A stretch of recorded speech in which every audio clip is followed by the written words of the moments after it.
नमस्कार दोस्तों हमारी जिंदगी कठपुतली नहीं है, हमारे स्वयं पर निर्भर करती है। लेकिन वर्तमान समाज में अगर हम देखें ना दोस्त, तो हम आज कठपुतली ही हैं। एक लाइन कविता के रूप में मैंने लिखी कि मैंने देखा है बहती नदियां में जिंदा लाशों को। मैंने देखा है बहती नदियां में जिंदा लाशों को।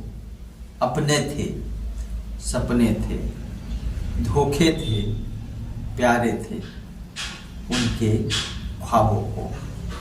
कुल मिलाकर कहने का सीधा सा मतलब यह है कि जिस धारा में अगर कोई नदी बह रही है तो हमें उस धारा में बहने की जरूरत तब तक नहीं होनी चाहिए जब तक हम सच की परख न कर लें।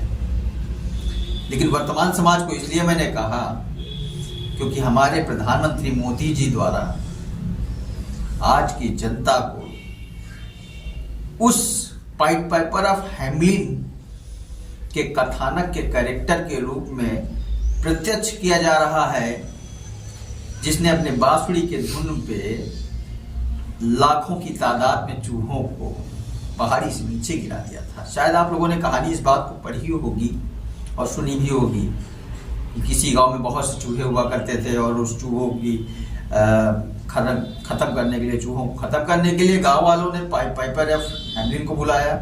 वह हैमलिन में आया, हैमलिन एक गांव है, हैमलिन में आया, उसने अपनी बांसुरी बजाई और लोगों को उन चूहों से मुक्त कराया। लेकिन यहाँ जस्ट कहानी उल्टी है कि हमारे प्रधानमंत्री जी द्वारा जनता से, भारतीय जनता से कहा जाता है कि भाई थाली बजाओ कोरोना भाग जाएगा। लोग थाली बजाने लगते हैं, दीपक जलाओ फलाना चीज हो जाएगी, ताली बजाओ उस तरीके से हो जाएगा।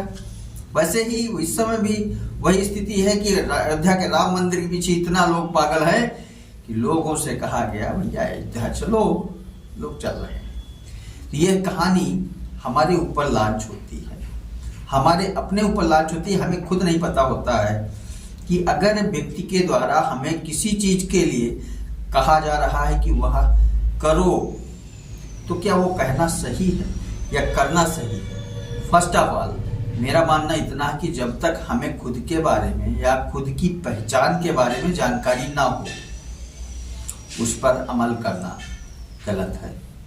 वह अलग की बात है कि हम लोगों को बताया गया कि पूर्वजों के द्वारा, किताबों के द्वारा, ग्रंथों के द्वारा बहुत सी चीजें बताई जाती हैं, लेकिन समझना, जीवन जीना हमें खुद है। अगर आप ऐसा नहीं करोगे, दूसरों के कहने के आधार पे, दूसरों के कथानक के आधार पे कार्य करते रहोगे, तो निश्चित रूप से उनके गुलाम बन जाओगे, अपनी विचारधारा खत्म हो जाएगी। मेरा कहने का सीधा सा मतलब ये है कि आप अपनी विचारधारा इस्तेमाल करते हुए जो सही हो आप उसका चुनाव करो, ना कि जोड़े जाने वाले सारी चीजों को। आपकी बुद्धि में, आपके मन में केवल 3 प्रश्न आने चाहिए कि हम क्या हैं, हम क्यों हैं और कैसे हैं। इतना ही जानो। इतने जानने में आपको खुद ब खुद पता चल जाएगा कि किसी व्यक्ति द्वारा आपको अगर फॉरवर्ड कराया जा रहा है तो वो सही है या गलत है। समझो, बूझो, जानो। नई वीडियो के साथ वंदे मातरम।